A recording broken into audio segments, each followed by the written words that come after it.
Hey guys, today we're taking a look at my Obelisk the Tormentor deck. Now there's a few different ways to run a God card deck, so I'm going to go over some of that in the side deck, but I'm just running a Frog engine, which is pretty common for how God cards work, and it just allows you to special summon monsters so you can bring out Obelisk quickly and just annihilate your opponent, especially when you use cards to make Obelisk invincible, and I'll talk about that a little bit. But overall, just swarming and bringing them out very easily. It's basically a Frog Monarch build on top of some other things that are going on. So first off, 3 Battle Fader. Obviously a great card for this deck. Special summon power and stalling, just great for what you need to do. Treeborn Frog, obviously just continual special summoning, very, very nice. You could definitely run 3 if you want, currently running 2. Then Dupe Frog, allowing you to search out frogs, which is very important for this deck. And then Giant Rat. Giant Rat, allowing us to search out Hardened Armed Dragon, which is, it's special summon power. It's a way to bring out Hardened Armed Dragon, which is extremely useful when you summon Obelisk. It'll make him almost invincible. So he'll become extremely powerful and tough to deal with.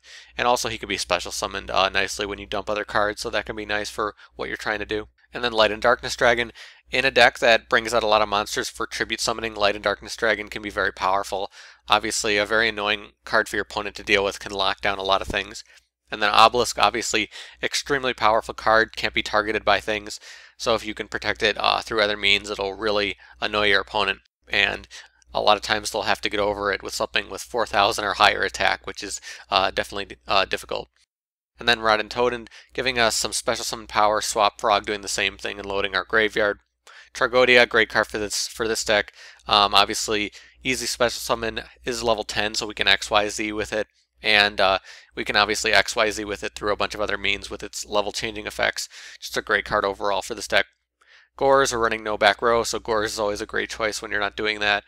And a bunch of the tribute cards, Caius, Dark Dust Spirit, Raiza, Jinzo, all really great choices in this deck. The Monarchs are just really useful. You can run other Monarchs if you want. Dark Dust Spirit, really, really nice for destroying the field. And Jinzo, we're not using traps, so this is really nice to lock down your opponent as well. So now for the spell cards, obviously no back row. So we're running, just spells we're going to activate, usually on like the standby phase or just from your hand. So Book of Moon, Creature Swap, really good for this deck, giving away these weaker monsters really nicely. Dark Hole, Enemy Controller just combos insanely well with Treeborn Frog because you contribute and uses effect and keep bringing them out. It's a really insane combo and works so well in this deck type. And then MST, One Day of Peace, great for this deck, stalling a little bit. 1 for 1, also really nice for this deck. And Soul Exchange, again, just really nice, allowing us to tribute our opponent's monsters. Very important. Just important that we get these cards on the field. They don't have to attack that current turn. They just have to get on the field, especially Obelisk. So just really, really good to have Soul Exchange. So now for the extra deck, we're going to have a few different levels because we have access to 1, 2, 4, 6, and 8 and 10 as well. So a few different things going on. 3 Slacker Magician.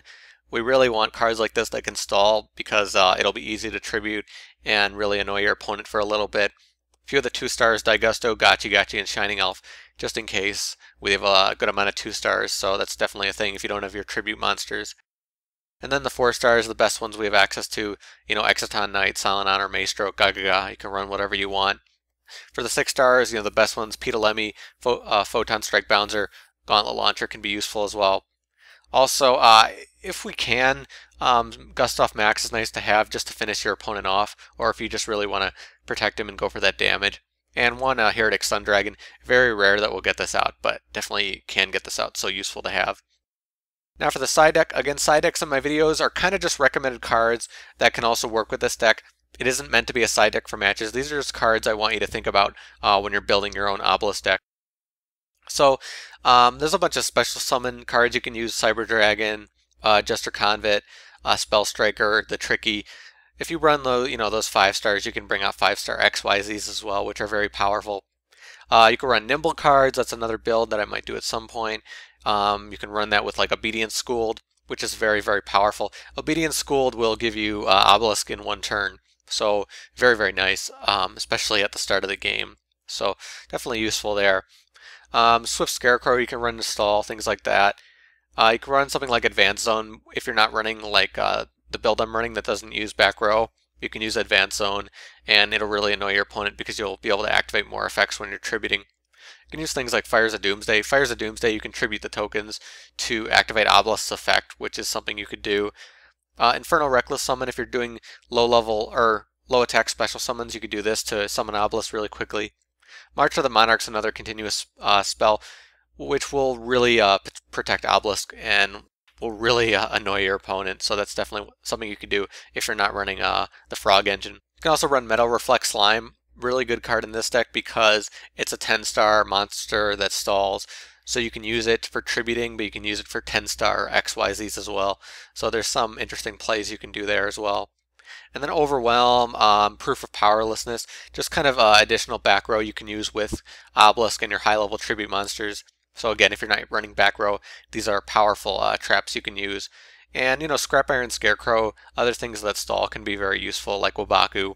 Again, if you're not running back, if you're wanting to run back row and not running the build I am, those can be extremely useful. So that's my Obelisk deck. Again, mostly like a Frog Monarch deck that uses Obelisk and tries to make him invincible and just get him out to annoy your opponent. Very cool to play. I like, being able to play the God cards and make them work. Definitely think Obelisk is probably the best one out of all of them, but I'll probably be trying the other God cards soon enough, so we'll see what happens with that. But if you guys have your own Obelisk decks, you could post below. Let me know in the comments, talk about what cards you use, and make suggestions for me. Maybe there's some cards I didn't think about. I know there's a lot of different things that you can do with the God cards, so definitely let me know in the comments. But as always, thank you guys for watching. I'll see you later.